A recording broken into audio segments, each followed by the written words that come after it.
Welcome to the Women of the World on Fire podcast, hosted by Alex Roy, where women are on fire for a life and God.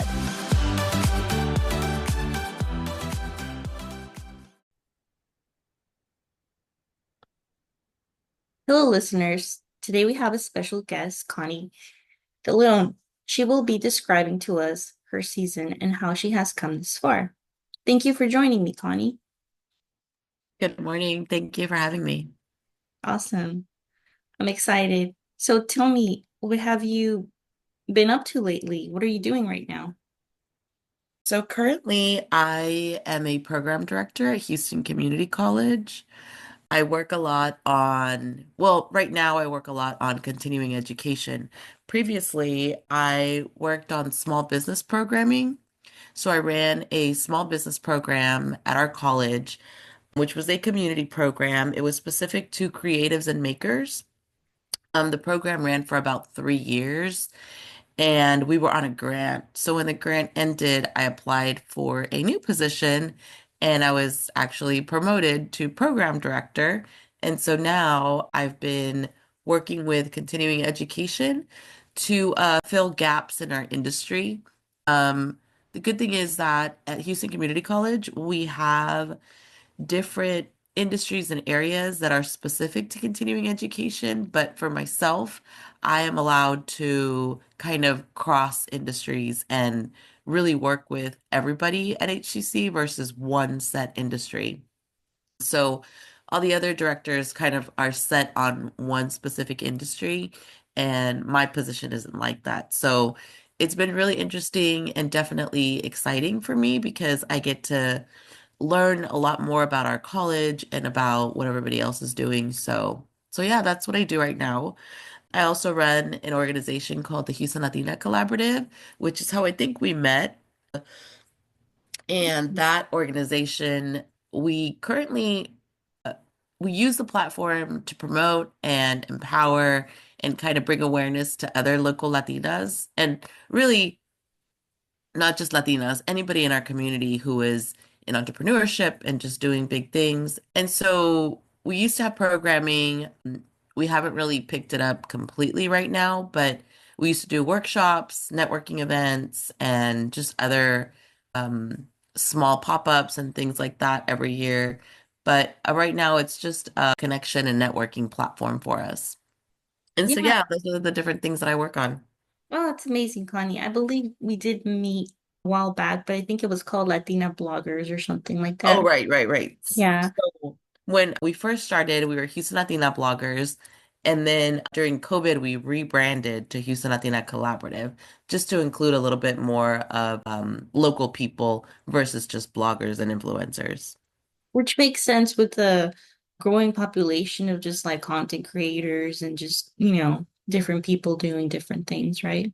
Right. We didn't want to exclude anybody, right? That was our whole point. Like we created the group out of a need and a gap that we found and, for being excluded from other groups. And so we decided that we needed to be definitely more inclusive to what we were doing. That's amazing. That's amazing, Connie. So tell me, what are you passionate about? Obviously, you said some things, but can you tell us maybe more specific on, dive a little deeper on what you're passionate and where this is stemming from? Yeah, definitely. So I think for me, my biggest passion, and I say it all the time, is building community, right? Obviously, building community amongst women, and then more specific, building community among Latina women, right? Mhm. Because of where I am in my career currently, I feel like I'm really passionate about helping women, uh, I guess how they say like climb the ladder, right? Like Mhm. it within their executive position to be like the best version of themselves. So the other thing that I do is I have a consulting agency called the Creativity Well. And through that, I was doing small business and content development, but I've actually shifted and I currently want to work with executive women. Mhm. And so that kind of thing really like is one of my biggest passions, right? I mean, aside from like my kids and, like building things for myself and creating things for myself, like within our own space, I feel that helping other women, building that community and creating those spaces where women can kind of come together and I guess not necessarily like a safe space, but just a space where they can share and help one another and empower one another because I feel like we really need a lot of support sometimes. And as executive women or women who are just doing a lot of what we call like high achieving women, they don't really ask for help, right? I don't like asking for help. I'm that kind of person.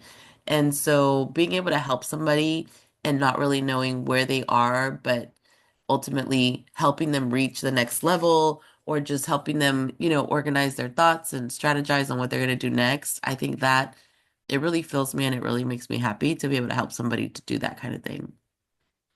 That's really empowering, Connie. I like that because like you mentioned, there's a great need for it, especially in the Hispanic population. A lot of people are first generation, and then these executives are, they come from, I'm sure they have great stories to tell, but like you said, it's like a one woman army, right? Trying to Right. do it all. So that's amazing. How do you feel you're making an impact on women today? I know you mentioned some, but is there like anything else that you want to talk about and the impact that you're making? Yeah, definitely. I don't ever really like look to make an impact. It's just something that if I can help you and if you gain something from anything that I say or anything, any resources or tools or skills that I'm providing, I love that, right? But I think ultimately sometimes just sharing my story. I know you follow me on social media, but I share a lot about, obviously, previously about my divorce. I share a lot about how I've grown up, with my parents. I share a lot about, being their caretaker currently because they have Alzheimer's and dementia. And then I share about my kids. And I know that all of that is very personal, but all of that kind of drags into your professional world too, and it kind of builds you as a person. It builds you in like your mindset, in your resiliency and your strength. And so every time that I tell my story, I kind of feel like, is this really important or is this really going to reach anybody? And without fail, even if it's one person, they'll reach out and say, hey, thank you for sharing. I really liked what you talked about. I'm also going through this. And, just kind of finding that relevancy and that relatability with people is I feel how I'm making an impact, not necessarily because I like, went into their lives and, help them change anything, but just by sharing who I am and the things that I'm going through and being just really real, being real about just about those things in general. I think that that has made the biggest impact with a lot of people, men or women because I've had both reach out to me and just tell me like, keep doing what you're doing, keep sharing your story. We really love it. So that kind of impact for me is very important. And I think the most important part of what I do and who I am. So I think I really feel that's, one of the biggest things about the impact that I'm making. I love that. I can definitely resonate with that because being vulnerable is almost like a superpower. Um, there's a great need for that, especially with today, how everyone is just doing and doing and on social media, people put up their best. Nobody wants to put up, their difficult times or, their rough times. Right, right. So, It's hard. It's hard to put that out there. yeah. Would you want to tell us what was the most difficult thing or challenge you had to overcome? I know I was looking at that question and I was like, let me think about it. So obviously, we all go through a lot of difficult things. I don't specifically know that, one thing has been more difficult than the other. I think it's more about time.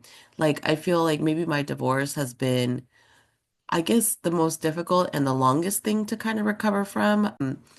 Just more so financially than anything. And again, right, like people don't want to talk about their finances or, Hmm. their money stories, but I have and I do. And so I really think that I've been through a lot of different difficult things, not, one thing harder than the other, but I think it's about like how long it's taken me to recover. And I think that um, people throw that word around a lot, divorce, and it's not easy, right? It's not just because I look okay and I'm okay on social media or whatever, or even, I am okay when people see me out, like I'm a happy, positive person. Like I don't ever want that to change.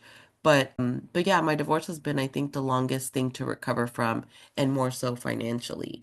And just the way that I've kind of overcome that is through being, positive. It's not an easy journey.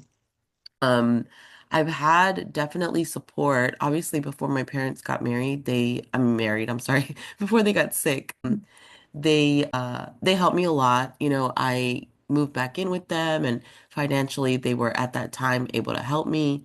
Of course, now the roles are reversed and I'm having to, fully provide for them over the last almost 2 years now. But yeah, I think that financially that has been one of my finances and recovering financially has been one of the hardest things. And just learning how to navigate that because again, I grew up in a very traditional Mexican household and my parents are immigrants and we weren't really taught about like money and savings and I've learned about high yield savings accounts and like credit cards that or debit cards that are gonna help me create good credit. So just all these different things to learn and kind of regrow and recreate in my life. I think that has been one of the hardest journeys and teaching myself and now passing that on to my kids, teaching them about money Mhm. and how to navigate finances and how to grow your finances because obviously my parents aren't rich. They didn't have a lot and they still don't. And so it's definitely something that I want to kind of break that cycle for my own kids. That's incredible. I appreciate you sharing all that, and I can definitely resonate with you on the financial part because, as a first generation myself coming from, immigrant mother, you're taught to just kind of work hard, right? Just work hard, give it all Yeah. you can. And nobody sits there and tells you, hey, this is how the system is. Yeah. No. And it can be easy to get caught up into the mindset of, I just gotta work hard, I just gotta work hard. But that's not really the right way. You gotta work smart. Right. Yeah, definitely. It's definitely about using the tools, using the resources, and knowing that you can create better, that you can do better. But yeah, it takes time and it takes a lot of learning. I love that. And Connie, how do you want others to remember you? I think I think one of the biggest things for me would be just that I was nice and genuine to people, not like in that sense, I don't really ever care like, oh, she changed my life or, she made this impact. I think that one of the biggest things that kind of always affects me is how people treat me, and so I remember when people are not nice to me, when people are being rude to me, I remember all those instances. And so I don't ever want anybody to feel like, oh, she was rude or she wasn't really who she said she was online or I think just being myself and being genuine and like caring about other people, I'm definitely someone that like whatever you ask me for, I'm gonna give it to you. I'm just that kind of person.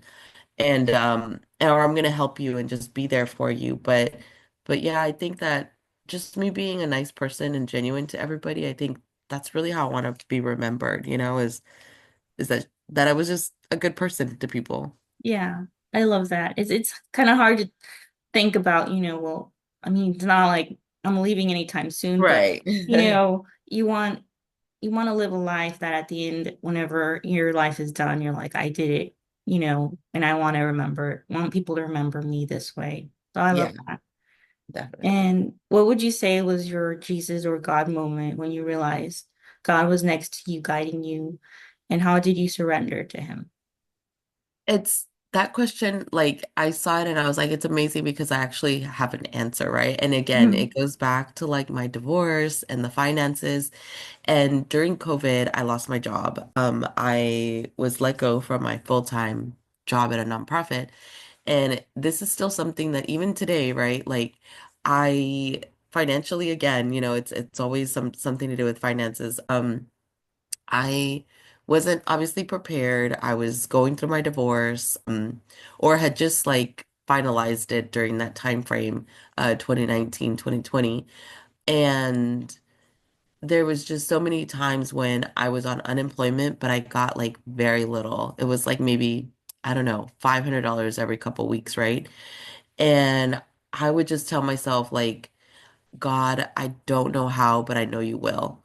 Like that was such a big thing for me, right? And I think that ever since, like that has been my thing. Like I tell myself that whenever I need to hear it, is like, I don't know how, but I know you will. And Mhm. that was kind of my prayer every time I thought about it and and thinking about things like that. And honestly, like I've never not been without. I've never had to.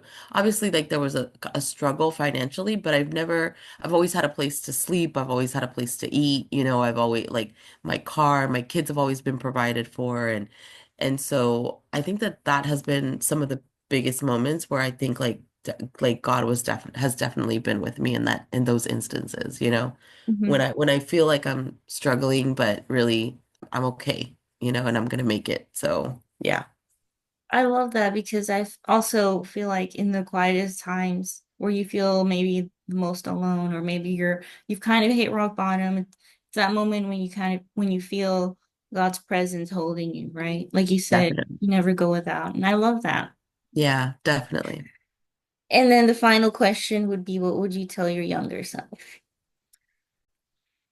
I think that I would say just be yourself. Just like never change. The things that you're doing, like you're gonna be okay, right? Like just be yourself and don't ever change like your happy, positive ways because I think that along the way, I'll be 44 this year, and I think that along the way, those have been the hardest times is like giving up on myself or feeling sad or not feeling those like positive moments. I think that had I just really stayed in my positive mindset, I would have been able to just be okay, all the time. But I mean life changes you, and everything that happens to you changes you, but yeah, I think just that to just continue to be her happy positive self always, because that's what's going to make the difference for you. That's a really good point because I remember when I was younger, I was so much more lively, right? And as you get older, it's almost as if the the experiences we go through make us a little harder and a little, have more callous towards life. And then the happiness can kind of go away if you allow it to, you know? Right, And definitely. so it's important to keep that, youthful happiness and momentum going on. I, Yeah, for I sure. love that, Connie. I really do. Thank you. Well, I just want to thank our listeners for listening, and thank you, Connie, for being with me and sharing all of this. Definitely. Thank you. Thank you for having me. Thank you for listening to Women of the World on Fire podcast by Alex Roy. Remember to follow us on social media